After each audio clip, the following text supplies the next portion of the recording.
இந்த படத்துல ஒரு கிராமத்துல பூசா கல்யாணம் வர பொண்ணுங்களை பூரா அவங்க முதலிரவு முடிஞ்ச அடுத்த நாள் ரேப் பண்ணி கொலை பண்ணிட்டு வந்துட்டு இருக்கான் ஒரு சைக்கோ. இந்த படம் பேரு ஒடிலா. இது ஓடிடில தமிழ் டப்ல சாத்தூர் ரயில்வே ஸ்டேஷன்ங்கிற நேம்ல இருக்கு. அண்ட் இந்த படத்தோட கதை முழுக்க ஒரு உண்மை சம்பவத்தை பேஸ் பண்ணி தான் எடுத்திருக்காங்க. இப்போ படம் ஓபன் ஆனா ஒரு ரயில்வே ஸ்டேஷனை காட்டுறாங்க. அந்த ரயில்வே ஸ்டேஷன்ல ஒரு பையன் கையில டீ கிளாஸ எதையோ பார்த்து சாக்காகி கீழே போட்டு உடைக்கிறான். உடைச்சிட்டு அங்க இருந்து சதறி ஓடிடுறான். இப்ப அந்த ரயில்வே ட்ராக்ல ஒரு பொண்ணு உடம்பு பூரா சேரும் சகதியுமா ஒருத்தனோட தலையை கையில எடுத்துட்டு வந்துட்டு இருக்கு. அப்படியே நேரா நடந்து வந்து அந்த ஊர்ல இருக்கிற ஒரு போலீஸ் ஸ்டேஷனுக்குள்ள போயிட்டு இருக்கு. இப்ப போலீஸ் ஸ்டேஷன்ல இருக்கவங்க பயங்கரமா பயப்படுறாங்க. அங்க இருக்கிற ஒரு லேடிஸை அந்த தலையை கையில வச்சிருக்கிறத பார்த்து அப்படியே மயக்கம் போட்டு விழுந்துறாங்க. இப்ப அந்த எஸ்ஐ முன்னால தலையை வச்சுட்டு அந்த பொண்ணு நின்னுட்டு இருக்கு. அந்த எஸ்ஐ பாடி எங்கன்னு கேட்க ஒரு இடத்தை காட்டுறாங்க. இப்ப அந்த கிணத்துக்குள்ள அந்த தலை வெட்டப்பட்ட பாடி இருக்கு. அந்த பாடி அப்படியே கயிறு கட்டி மேல தூக்கிட்டு இருக்காங்க. அப்போ ஒருத்தரை காட்டுறாங்க. இவருதான் இந்த ஊருக்கு ட்ரைனிங் எஸ்பியா வந்திருப்பாரு. இப்ப இவருக்கு இந்த கதைக்கு என்ன சம்பந்தம் அப்படின்னு சொல்ல ஆரம்பிக்கிறாங்க. இவரு ரொம்ப நாளைக்கு முன்னால இந்த ஊருக்கு போஸ்டிங் கிடைச்சு வரும்போது அவர் லவ் பண்ற பொண்ணுகிட்ட போன் பண்ணி பேசிட்டு இருக்காரு. இந்த மாதிரி எனக்கு இந்த ஊர்ல போஸ்டிங் கிடைச்சிருக்கு, நான் அந்த ஊருக்கு டிரான்ஸ்பர் ஆகி போக போறேன் அப்படின்னு சொல்லிட்டு இருக்காரு. அந்த பொண்ணும் அவருக்கு பயங்கரமா தைரியம் சொல்லி அனுப்பி வைக்கிறாங்க. என்ன ஊருன்னு கேட்க அவரும் சாத்தூர்னு ஒரு ஊரை சொல்றாரு. இப்ப அப்படியே கட் பண்ணி அந்த ஊரை காட்டுறாங்க.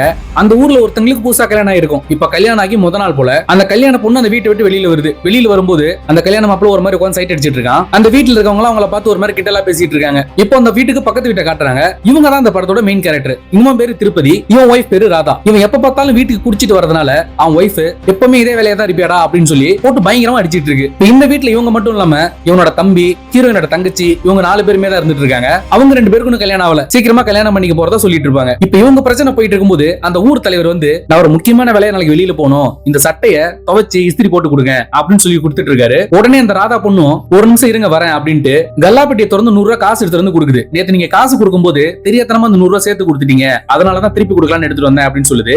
அவரும் ஏமா அதான் நானே தெரியாம கொடுத்துட்டல, அதை நீயே வச்சுக்கலாமே, இப்ப எதுக்கு திருப்பி தர அப்படின்னு சொல்லி கேட்க அந்த பொண்ணும் எங்க வருமானத்துக்கு மிஞ்சி வர எந்த காசும் எங்களுக்கு வேணாம், அது எங்களுக்கு எப்படி நிலைக்காது அப்படின்னு சொல்லிட்டு அவர்கிட்ட திருப்பி கொடுத்துருது. இப்ப இந்த திருப்பதிங்கிறவனும் நீ எதுக்கு காசை திருப்பி கொடுத்த, ஒரு கட்டிங்காவது ஆயிருக்கும்ல அப்படின்னு சொல்லிட்டு போயிடுறான். இப்ப இன்னொரு குரூப்பை காட்டுறாங்க. இப்ப ஃபர்ஸ்ட் ஒரு புதுமண ஜோடி காட்டினாங்க பாத்தீங்களா, அந்த பொண்ணையும் ஒன் சைடா லவ் பண்ணிருப்பான் போல. அவன் என்ன ஏமாத்திட்டா, ஏதாவது ஒண்ணு பண்ணணும் அப்படின்னு சொல்லி ஃப்ரெண்ட்ஸோட சேர்ந்து சரக்கு அடிச்சுட்டு பேசிட்டு இருக்காங்க. உடனே கூட இருக்கிற ஃப்ரெண்ட்ஸும் இஷ்டத்துக்கு ஏத்தி விட ஆரம்பிக்கிறாங்க. உனக்கு கிடைக்காத யாருக்கும் கிடைக்க கூடாது, அவளை ஏதாவது ஒண்ணு பண்ணு, நீ எதுவும் பண்ணாம விடாத அப்படின்னு சொல்லி பயங்கரமா ஏத்தி விட்டு உட்காந்து குடிச்சிட்டு இருக்காங்க. இப்ப அடுத்த நாள் பொழுது விடிஞ்சிருது. பொழுது விடிஞ்சா அந்த பொண்ணு எங்கே இறந்து கிடக்கிறதா அந்த பொண்ணோட மாமியாரும் அவங்க ஹஸ்பண்டும் அழுதுகிட்டே ஓடுறாங்க. இப்ப அந்த பக்கத்து வீட்டுல இருக்கிற திருப்பதிங்கிறவனும் அந்த ராதாங்கிற பொண்ணும் என்ன ஏதுன்னு பார்க்க அந்த ஊர்க்காரங்களோட பதில் அடிச்சு அந்த இடத்துக்கு ஓடிட்டு இருக்காங்க. இப்ப அந்த இடத்துக்கு போலீஸும் வந்துருது. அந்த ஊர்ல இருக்க ஒரு ரோட்டுக்கு கீழே அந்த பொண்ணை கொடூரமா ரேப் பண்ணி கொலை பண்ணி உள்ள கொண்டு வந்து போட்டிருக்காங்க. இப்ப அந்த போலீஸ்காரரும் பார்த்துட்டு அந்த இடத்த சுத்தி பயங்கரமா இன்வெஸ்டிகேட் பண்ணிட்டு இருக்காரு. அந்த இடத்துல கிடைக்கிற ஃபுட் பிரிண்ட்ஸ்,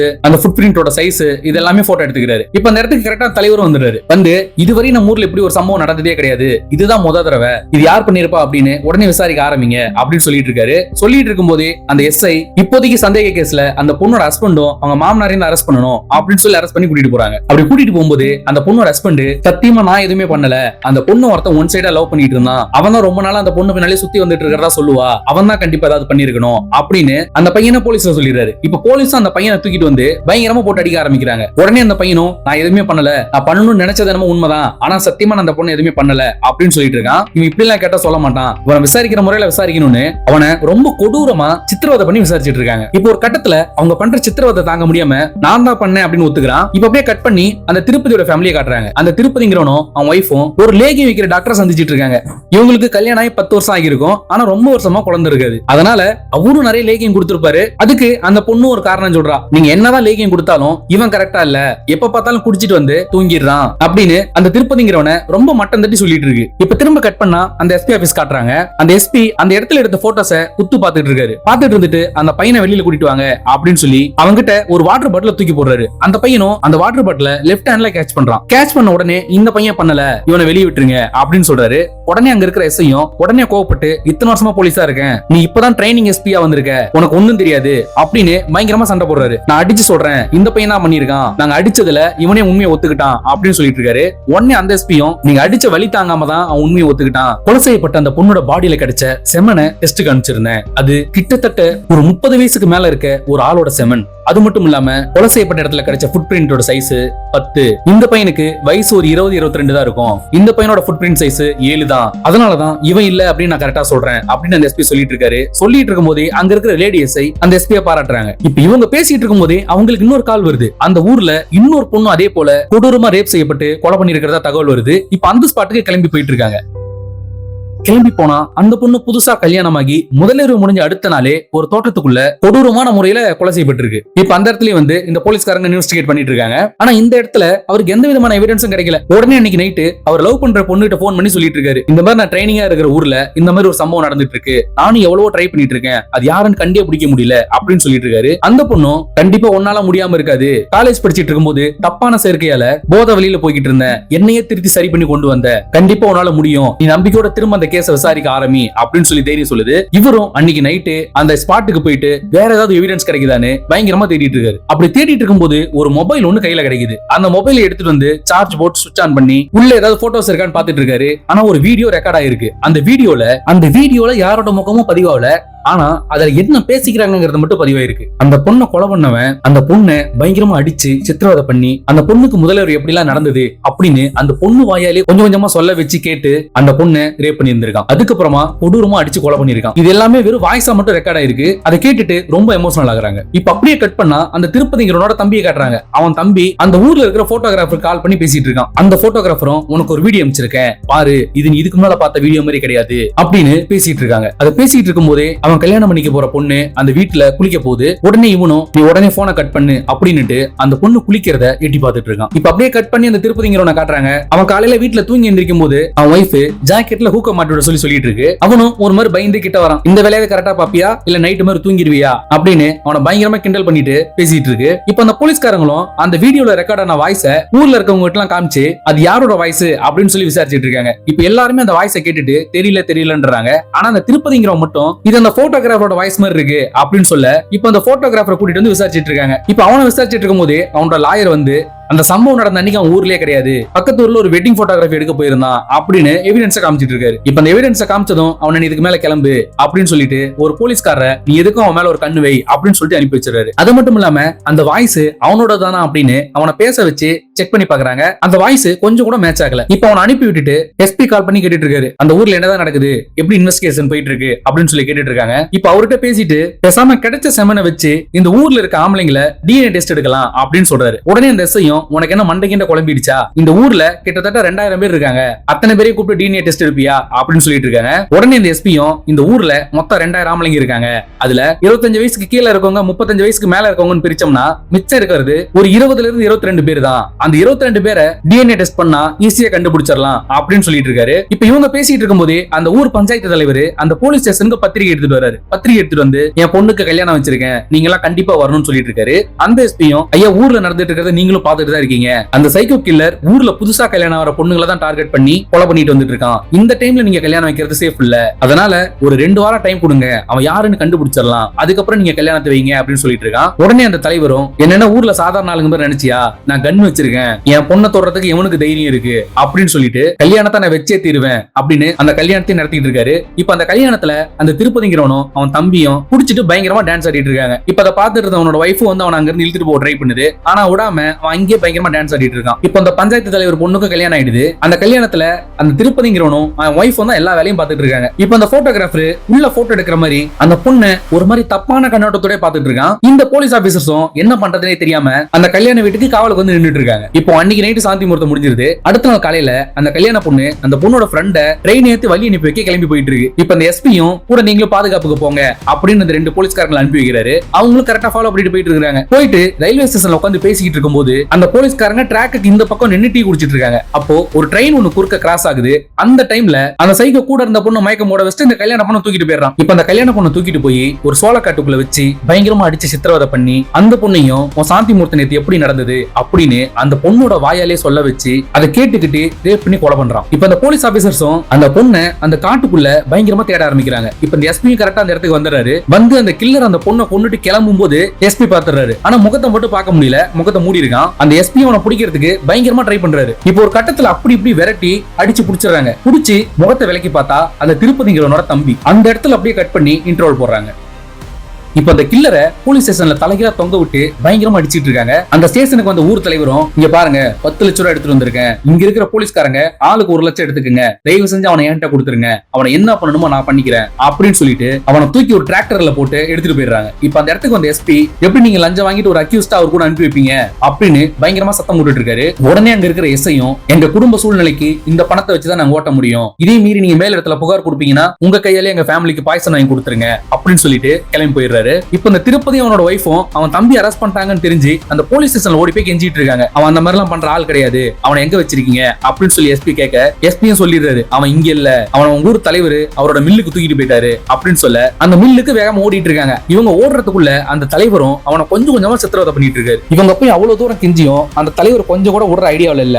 உடனே ஒரு லாயரை போய் பார்ப்போம், லாயரை வச்சாது வெளியே எடுப்போம் அப்படிங்கிற ஒரு ஐடியால லாயரை போய் பாக்குறாங்க. அவரும் இதான் சான்ஸ்னு அவங்க கிட்ட எந்த அளவுக்கு பணம் கறக்க முடியுமோ அந்த அளவுக்கு பணம் கேட்டுட்டு இருக்காரு. இப்ப அந்த ஊர்ல அடுத்த நாள் திரும்ப அதே மாதிரி இன்னொரு சம்பவம் நடந்துருது. அந்த ஊர் அடுத்ததா கல்யாணம் ஒரு பொண்ணை அதே போல தூக்கிட்டு போய் ரேப் பண்ணி கொலை பண்ணிருப்பான். இப்ப அந்த தகவல் போலீஸ்க்கு தெரிஞ்சதும் அந்த இடத்துக்கு கிளம்பி போய் விசாரிச்சுட்டு இருக்காங்க. இப்ப அந்த பஞ்சாயத்து தலைவர் அங்க வந்துடுறாரு. அவரை பார்த்து உங்க பொண்ணை கொலை பண்ண அவன் கிடையாது, இப்ப பாருங்க திரும்ப இதே போல ஒரு சம்பவம் நடந்திருக்கு அப்படின்னு சொல்ல அந்த தலைவரும் அந்த போலீஸ்காரங்களை பயங்கரமா திட்டிட்டு கிளம்பி போயிடுறாரு. கிளம்பி போயிட்டு அந்த திருப்பதிங்கிற தம்பிய திரும்ப கூட்டிட்டு வந்து அவன் வீட்டு வாசல் இறக்கி விட்டுறாரு. இப்ப அந்த ஊர் தலைவரும் அந்த ராதாங்கிற பொண்ணை பார்த்து என்ன மன்னிச்சிருமா, எனக்கு வேற வழி தெரியல, அதனாலதான் இப்படி பண்ண வேண்டியதா போச்சு அப்படின்னு சொல்லிட்டு கையில கொஞ்சம் பணம் எடுத்து கொடுக்குறாரு. ஆனா அந்த பொண்ணு அந்த பணத்தை வாங்காம அவரை திரும்ப அனுப்பிச்சிருது. இப்ப கட் பண்ணா திரும்ப அந்த எஸ்பியை காட்டுறாங்க. அவரு திரும்பவும் அவரோட லவர் கிட்ட கால் பண்ணி புலம்பிட்டு இருக்காரு. நான் இன்னும் இந்த ஊர்ல ஒரு வாரம் தான் இருக்க போறேன், இந்த கேஸை எப்படியாவது முடிச்சாகணும்னு நினைச்சேன், இந்த ஊர்ல நடந்துட்டு இருக்க சம்பவத்துக்கு அடுத்து யாரும் கல்யாணம் பண்ண போறது கிடையாது, ஆனா யாராவது கல்யாணம் பண்ணாதான் அந்த சைக்கோ வெளியில வருவான் அப்படின்னு சொல்லிட்டு இருக்கான். உடனே அந்த பொண்ணும் அப்ப நான் உனக்கு ஒரு ஐடியா தரேன், பேசாம நாம அந்த ஊர்ல கல்யாணம் பண்ணிக்கலாம், இப்ப நாம கல்யாணம் பண்ணோம்னா கண்டிப்பா அந்த சைக்கோ கில்லர் என்ன தேடி வருவான், அப்போ கண்டிப்பா அவங்க கிட்ட மாட்டிக்குவான் அப்படின்னு ஒரு ஐடியா கொடுக்குது. உடனே இவனும் அந்த சைக்கோ கில்லரை பிடிக்கிறதுக்காக அவன் லவ்வரை பணயமா வச்சு அந்த ஐடியாவுக்கு ஓகே சொல்றான். இப்ப அந்த ஊர்ல இருக்கிற ஒரு லோக்கல் சேனல்ல அந்த எஸ்பி பகிரங்கமா அறிவிக்கிறாரு, இந்த ஊர்ல அடுத்ததா நடக்க போற கல்யாணம் என்னோடதுதான், நான் இந்த ஊர்ல ஒரு வாரம் தான் இருக்க போறேன், அதுக்குள்ள என்னோட கல்யாணம் இந்த ஊர்ல நடக்கும்னு ஆசைப்படுறேன், இந்த ஊர்ல இப்படி கொலை பண்ணிட்டு இருக்கவனுக்கு இப்ப நான் ஒரு எச்சரிக்கை விடுறேன், உனக்கு உண்மையிலே தைரியம் இருந்தா என் வீட்டுல கை வச்சு பார் அப்படின்னு சொல்லிட்டு ஒரு எச்சரிக்கை வீடியோ ஒன்று விடுறாரு. விட்டுட்டு அடுத்த நாளே அந்த பொண்ணு ஊருக்கு வர வச்சு கல்யாணமும் பண்ணிக்கிறாரு. இப்ப இந்த கல்யாணத்திலையும் அந்த திருப்பதிங்கிறவனும் அவன் ஒய்ஃப் ராதாவும் தான் முன்னால நின்னு எல்லா வேலையும் செஞ்சுட்டு இருக்காங்க. இப்ப இவங்க கல்யாணம் முடிஞ்சதும் அந்த போட்டோகிராஃபர் கால் பண்ணி அந்த திருப்பதியோட தம்பி கிட்ட சொல்லிட்டு இருக்கான், அந்த எஸ்பியோட ஒய்ஃப் ரொம்ப அழகா இருக்கா, நான் நிறைய போட்டோஸ் எடுத்திருக்கேன் அப்படின்னு பேசிட்டு இருக்கான். உடனே அவன் தம்பியும் ஒரு மாதிரி வில்லத்தனமா ரியாக்ட் பண்றான். இப்ப கல்யாணம் முடிஞ்சு வீட்டுக்கு வராங்க. வீட்டுக்கு வந்தா அவங்க வீட்டு கதவுல இவங்களுக்கு ஏதோ ஒரு எச்சரிக்கை மாதிரி எழுதி ஒட்டி இருக்கு. அதை எடுத்து அந்த போலீஸ்காரர் பார்த்துட்டு என்கிட்டே சவாலா அப்படிங்கிற மாதிரி பேசிட்டு இருக்காரு. இப்ப அந்த கல்யாணம் ஆன சந்தோஷத்துல அந்த திருப்பதிங்கிறவனுக்கு 2000 ரூபாய் காசு கொடுத்து அனுப்பிடுறாரு. இப்ப அவனு அன்னைக்கு நைட் வீட்டுக்கு போயிட்டு பணம் கிடைச்ச சந்தோஷத்துல அவனோட தம்பி அந்த போட்டோகிராஃபர் எல்லாம் கூப்பிட்டு வச்சு சரக்கு அடிச்சிட்டு இருக்கான். இப்ப குடிச்சிட்டு அவங்க பேசிட்டு இருக்கும்போது அவங்க தம்பி என்ன இப்படி பண்ணவங்களா நான் சும்மா விட மாட்டேன், ஏதாவது பண்ணியே தீருவேன் அப்படின்னு ரொம்ப கோவமா பேசிட்டு இருக்கான். இப்ப இவங்களுக்கும் அன்னைக்கு நைட்டு சாந்தி முகூர்த்தம் முடிஞ்சிருது.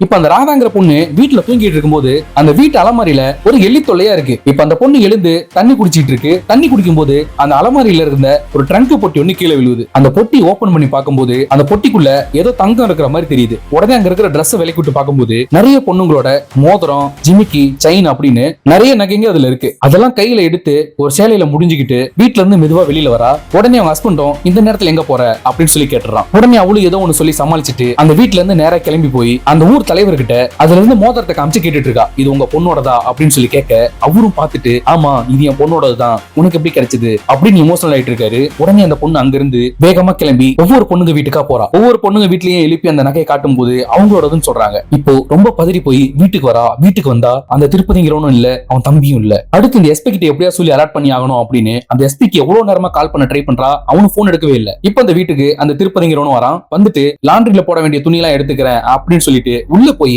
துணியை மூட்டை கட்டி எடுத்துட்டு வந்து சைக்கிள்ல வச்சுட்டு கிளம்பிடுறான். இப்பதான் அந்த எஸ்பிக்கு போன் அடிக்கிற சவுண்டே கேக்குது. உடனே போன் எடுத்து இதுக்கு ராதா இத்தனை கால் பண்ணிருக்கா அப்படின்ட்டு அந்த பொண்ணுக்கு கால் பண்றான். அந்த பொண்ணு உங்க ஒய்ஃப் வீட்டுல இருக்காங்களான்னு பாருங்க அப்படின்னு சொல்றா. இல்லையே அவ உள்ளதானே இருக்கா, நான் பாத்துட்டு தானே வெளியில வந்தேன் அப்படிங்கிறான். இல்ல நீங்க எதுக்கு உள்ள போய் பாருங்க அப்படின்னு சொல்றா. அதை கேட்டுட்டு உள்ள போய் பார்த்தா ரூம்ல அந்த பொண்ணு இல்ல. இப்படி காணா போயிருப்பான்னு பதறும் போதுதான் அந்த ராதாங்கிற பொண்ணு இன்னொரு உண்மையை சொல்றா. இந்த ஊர்ல அத்தனை பொண்ணுங்களையும் கொலை பண்ணிட்டு இருந்தது வேற யாரும் இல்ல, என் புருஷன் திருப்பதி தான் அப்படிங்கிறா. இப்பதான் அந்த சைக்கோ கில்லர் யாருங்கிறது ரிவீல் பண்றாங்க. அவன் அந்த ரூம்குள்ள போயிட்டு தூங்கிட்டு இருந்த அந்த பொண்ணுக்கு மயக்க மருந்து கொடுத்து அந்த பொண்ணை ஒரு துணி மூட்டை மாதிரி சுத்தி சைக்கிள்ல வச்சு கொண்டுட்டு போயிட்டு இருப்பான். அது மட்டும் இல்லாம ஒவ்வொரு பொண்ணுகளையும் எப்படி சித்திரவதை பண்ணி ரேப் பண்ணி கொலை பண்ணா அப்படிங்கறத அப்பதான் ரிவீல் பண்றாங்க. இப்போ அந்த பொண்ணு திரும்ப வீட்டுக்கு வந்து அந்த பொண்ணு வளர்க்குற நாய்கிட்ட அவனோட ட்ரெஸ் எல்லாம் எடுத்து மோப்பம் முடிக்க வச்சு அந்த நாயை அவுத்து விடுறா. அந்த நாயும் ரொம்ப தூரம் அந்த ஊருக்கு வெளியில இருக்கிற ஒரு காட்டுக்குள்ள ஓடிட்டு இருக்கு. இப்போ அந்த பொண்ணு அந்த நாய் கூட ஓடி போய் பார்த்தா ஒரு பாலடைஞ்ச கிணறு போல, அந்த கிணத்துல தண்ணியே இல்ல. அந்த கிணத்துல எட்டி பார்த்தா யாரும் இல்லாத மாதிரி இருக்கு. உடனே நீ எங்கடா போன, ஏன் அப்படிலாம் பண்ணிட்டு இருக்க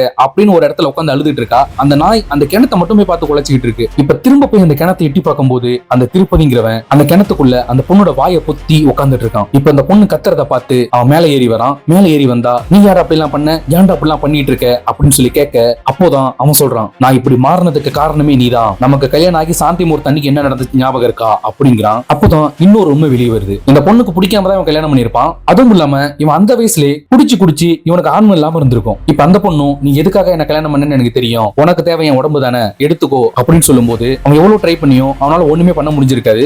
அதனால அந்த பொண்ணு ஒவ்வொரு நாளும் அவங்க கிட்ட அதை சொல்லியே பயங்கரமா கிண்டல் பண்ணிட்டு இருந்திருக்கும். இப்ப அப்படியே ரொம்ப வருஷம் போயிட்டு இருந்திருக்கு. அந்த ஊர்ல உங்களுக்கு பக்கத்து வீட்டுல கல்யாணம் ஆச்சு பாத்தீங்களா, அந்த கல்யாண ஜோடியோட சாந்தி முகூர்த்தத்துக்கு இவங்க தான் அந்த ரூம் டெக்கரேட் பண்ணிருப்பாங்க. அன்னைக்கு அந்த பொண்ணு இவனை பயங்கரமா கேவலமா பேசியிருக்கும். அன்னைக்கு நைட்டு அந்த பொண்ணுக்கு சாந்தி முகூர்த்தம் நடந்துட்டு இருக்கும்போது இவன் எதிர்த்து எழுந்து அந்த பொண்ணோட வீட்டு பக்கம் போயிருப்பான். அப்போ அவங்க அந்த ரூம்குள்ள பேசிக்கிறது இவனுக்கு கேக்குது. அதை கேட்டுட்டு அந்த ரூமை எட்டி பார்த்துட்டு இருக்கான். அப்போ அவங்க பேசுறத கேட்கும் போதுதான் அவன் ஆன்மை இல்லாதவன் இல்ல அப்படிங்கிறது அவனுக்கு புரிய ஆரம்பிச்சிருவோம். அடுத்த நாள் காலையில அந்த பொண்ணு எழுந்து அந்த காட்டு பக்கமா போகும்போது இவனும் பின்னாலே ஃபாலோ பண்ணிட்டு போய் அந்த பொண்ணை ரேப் பண்ணி அந்த உண்மை எங்க ஊர்ல சொல்லிடுவாளோங்கிற பயத்துல கொலை பண்ணிருப்பான். அதுக்கப்புறம் அது புடிச்சு போய் தான் ஊர்ல ஒவ்வொரு பொண்ணுங்க கல்யாணம் ஆகும் போதும் அவங்க முதலிரவு முடிஞ்ச அடுத்த நாள் அவங்களை கொடூரமா சித்திரவதை பண்ணி அவங்க முதலிரவு எப்படி நடந்ததுன்னு அவங்க வாயாலே கேட்டு இவன் ரேப் பண்ணி கொலை பண்ணிட்டு இருந்திருப்பான். அதை சொல்லி முடிச்சுட்டு அந்த ராதாங்கிற பொண்ணை அடிச்சு போட்டுட்டு இப்ப இந்த பொண்ணையும் ரேப் பண்றதுக்கு கிணத்துக்குள்ள போயிடறான். இவன் ரேப் பண்ண ட்ரை பண்ணிட்டு இருக்கும்போது அந்த ராதாங்கிற பொண்ணு கையில ஒரு மம்மட்டி எடுத்து அந்த கிணத்துக்குள்ள குதிச்சு அவன் தலையை ஒரே வெட்டா வெட்டிடுது. இதனாலதான் அந்த படத்தோட ஸ்டார்டிங் சீன்ல